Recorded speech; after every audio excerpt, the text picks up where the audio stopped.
welcome back to The Horror with your hostess with the most, Jannabelle. As always, welcome back.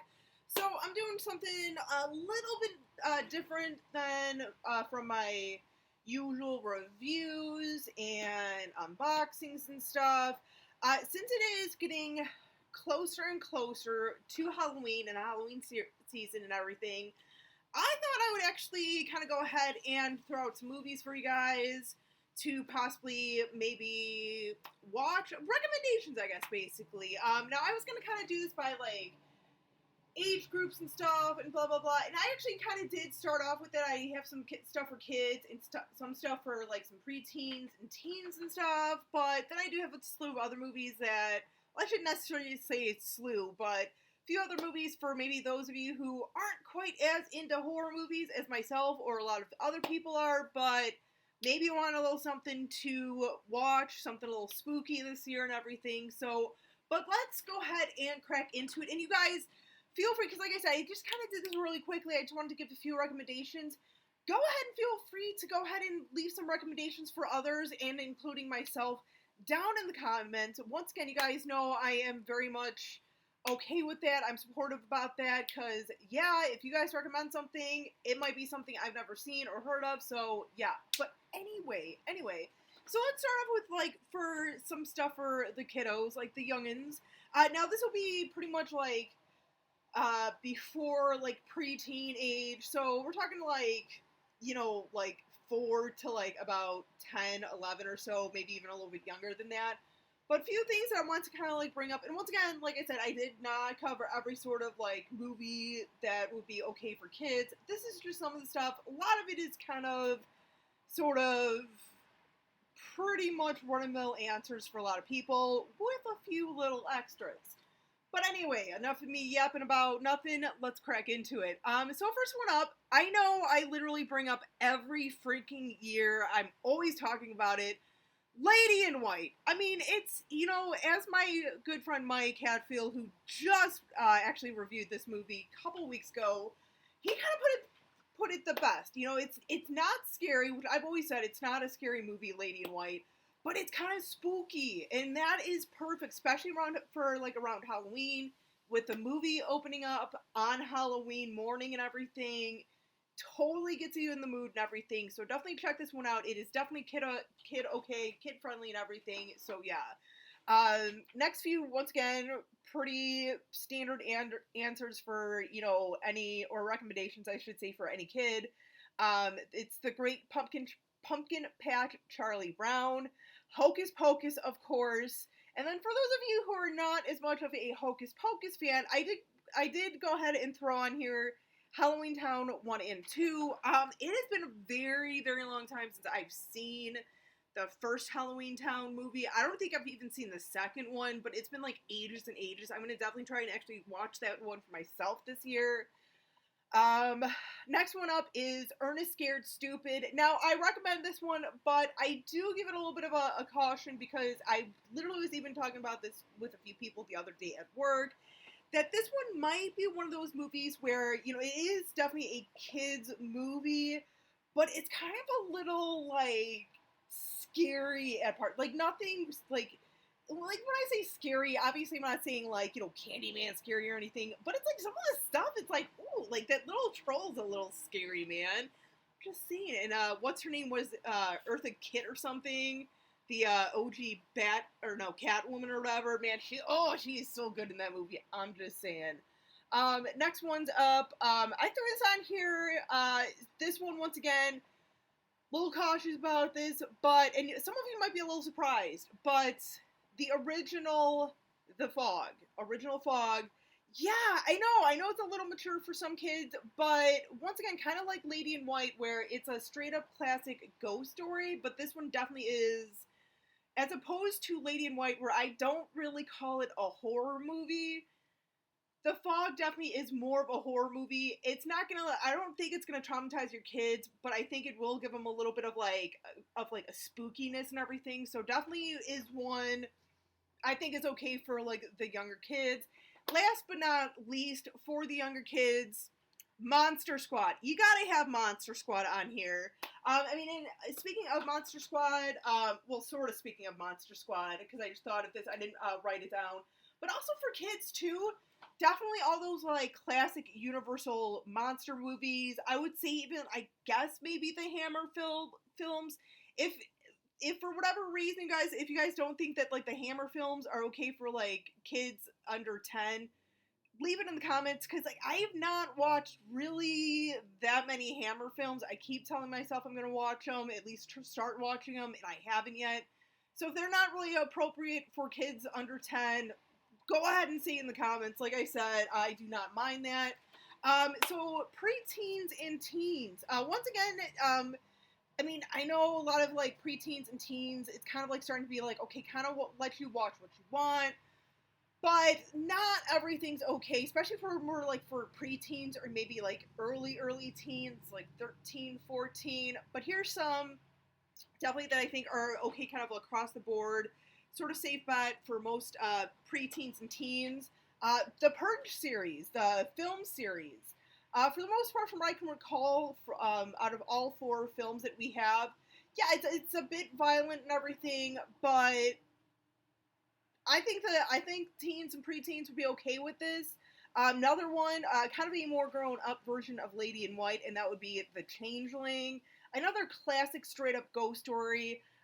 Some kids, maybe even under 10, would be able to handle this. I think it just kind of depends on the kid themselves and everything.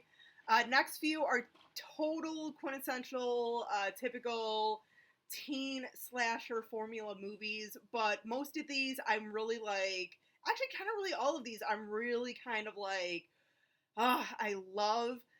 First one up is Valentine from 2001. Great classic little fun slasher teen movie and everything. Urban Legend, Cry Wolf, which is one that I got from my first DVD horror pack. Not like the first DVD horror pack, but my first one. Hated it. Hated Cry Wolf when I first received it. I really did. It really kind of grew on me, and really, honestly, because I got that one back in like April or May of 3 years of like 2016. By the time that October came, I finally was on the bandwagon with this movie, and it literally has kind of made its way into my horror binge every single year since then. So this would be like the 4th year that I'm doing it, or watching it this year, 3rd, 4th year, whatever. No, I'm sorry, I got it in 2015, I believe, or no, 2016. I don't know, whatever.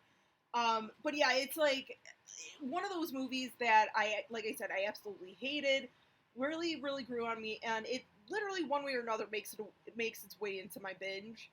So, but anyway, next one up, a little bit of an oldie, and I feel like one that sometimes is forgotten until people kind of like bring it up and they're like, oh yeah. And that is Sometimes They Come Back. I know there's been like a sequel or 2, at least 1 sequel. I think there's a 3rd sequel. Could be wrong on that. But I mean, honestly, another kind of like cool little ghost story and everything. It was a Stephen King movie, I believe. Really, really terrific little film and everything. So yeah, I mean, honestly, that's one I would recommend to anyone. Honestly, anyone, even little kids, I would say would be okay with it. Following up with Killer Clowns from Outer Space, The Blob from 1988, Night of the Creeps, The Gate, The Craft, and The Covenant. The reason why I put on The Covenant is because I was writing down The Craft, and I know a lot of guys really do love The Craft, but, you know, like sometimes teenage boys are a little so I went ahead and put like the male version on there in The Covenant. I mean, The Covenant is kind of really sort of hokey compared to The Craft, but it's still kind of fun. It's still kind of fun.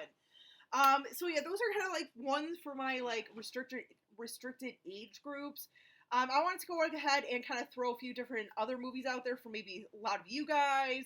Some of them are kind of movies like, well, duh, you know, you're gonna obviously have those or whatnot. But also too, in case if someone once again is kind of wanting to look for some stuff that isn't really quite as into like horror movies as much, is really much more of like a casual fan, not quite sure where to start with some horror movies and everything.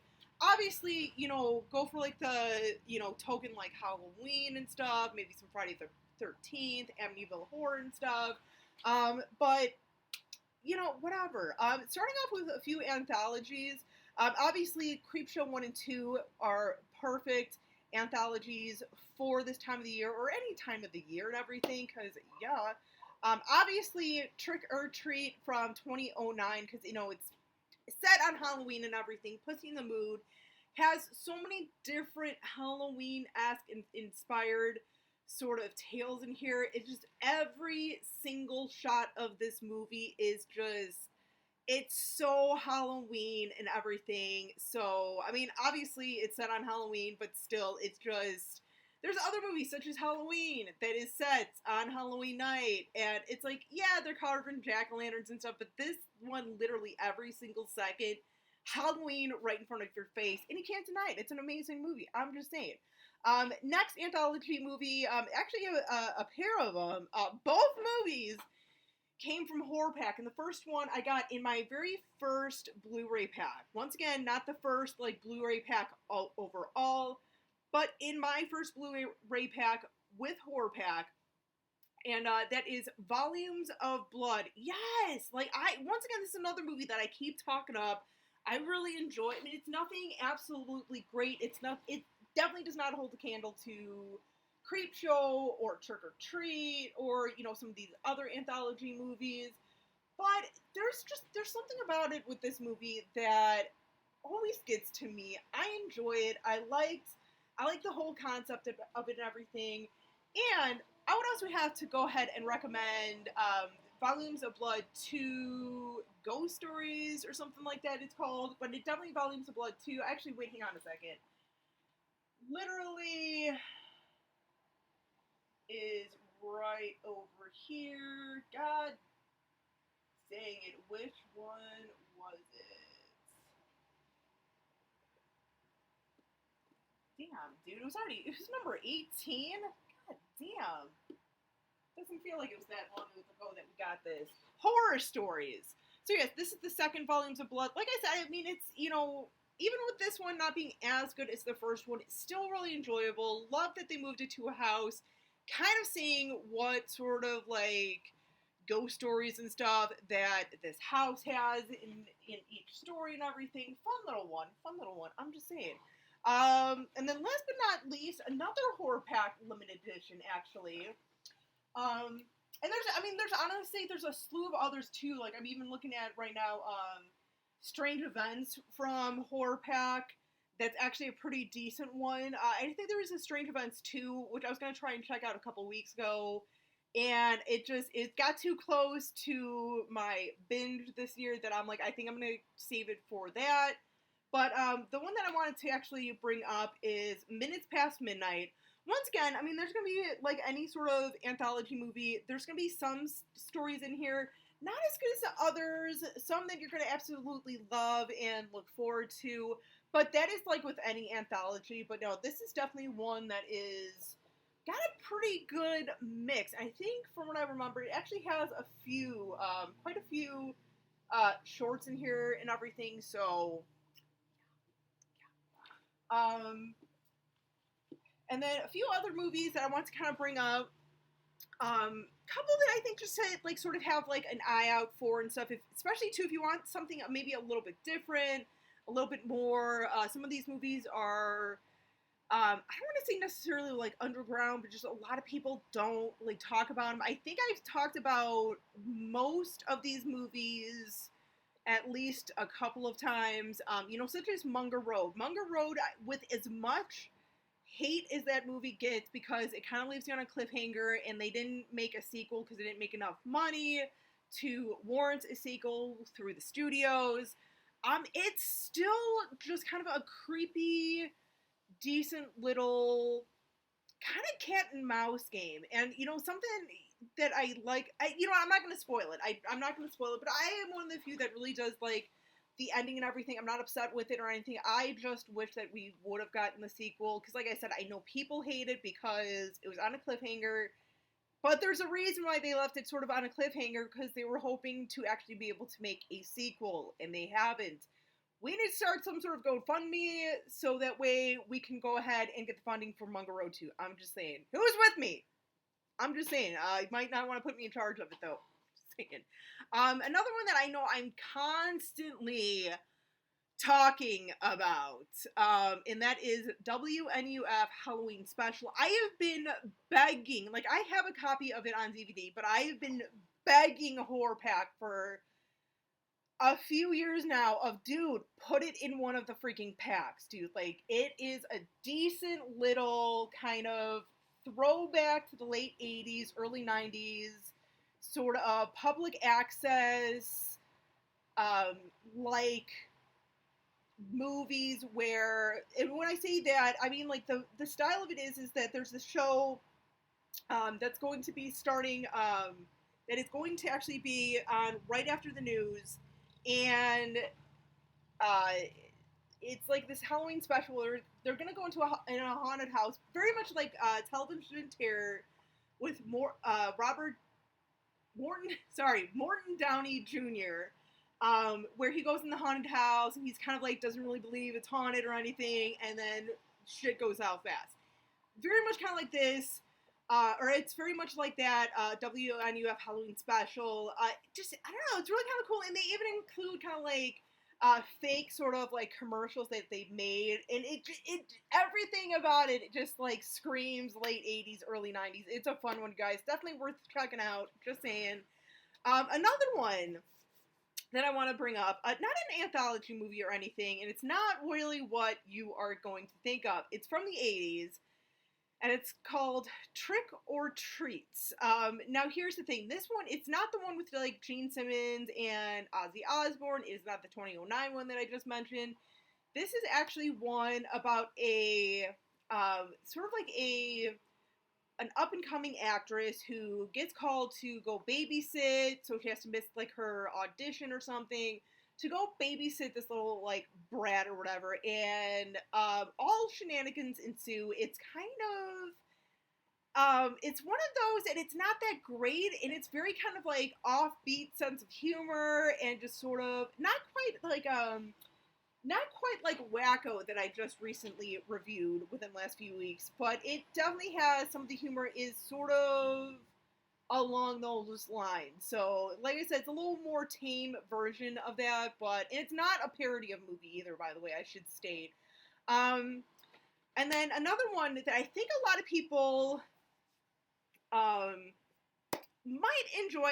I know this is one that I talked about before a few years ago, called ATM. Now, if you would like something along the lines of, like, say, like Adam Green, Frozen, or whatnot, where it's literally most of the movie is going to be in one location, and literally that one and only location. Like, for example, Frozen, the three friends are literally stuck on a ski lift and are there for like hours and hours, and literally it's just like stuck on them for pretty much duration of the movie. Very kind of similar like this, but instead of a ski lift, these people get pretty much trapped in an ATM, like this little like standalone ATM that's actually inside like a building, but it's only just an ATM, which is kind of weird. I've never seen that before, but whatever.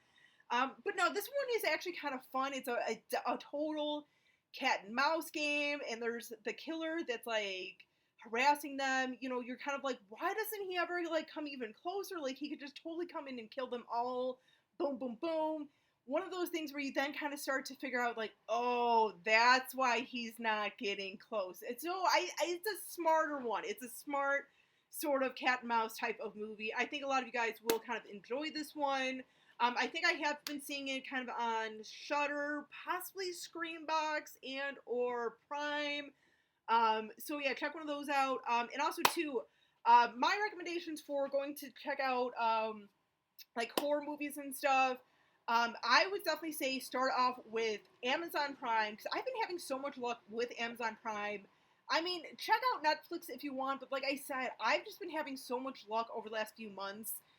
Actually, almost, I feel like all year, better luck with Prime than I have been with Netflix, because Netflix, I just feel like, searching, nothing's catching my eye. Prime, literally, even if I just find something in like the, you know, recommended for you or whatever, or because you watch, I can find something within like a minute. I'm just saying. And then the other site, definitely worthwhile, would be Shudder. For those of you who don't know what Shudder is, it is a monthly, or it's a streaming service for $4.99. It's all horror movies and everything.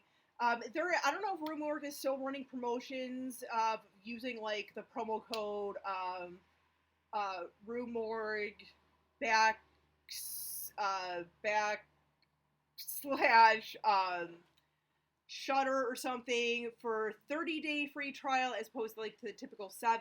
I don't know, but definitely check it out. If not, like I said, for like $5 a month, really not that bad. And then there are, I know, some like free stuff. I know an all like horror free streaming service is FryPix, which actually has some pretty decent stuff. And honestly, too, some of the stuff, like, I don't want to say everything that you'd see on there you would see also on Shudder, but there is some stuff, a good chunk of stuff where it's like, yeah, you might see it on like Shudder or Prime and everything. So it's like, if you can't really afford to go ahead and get like another subscription service, definitely go for a FryPix. You gotta bear through some like commercials and stuff, but whatever, potty break, I'm just saying. But yeah, those are just some of the things, you guys, that I've got for you. Once again, anyone in the comments, if you want to kind of share some of the stuff or recommend some stuff to myself and other people who are checking this video out, be my guest, because you know what? That's what I want this YouTube channel to be like. A nice, safe place for some recommendations and some communication. Yeah. So anyway, you guys, till next time, as always, stay creepy, classy, and a little bit sassy.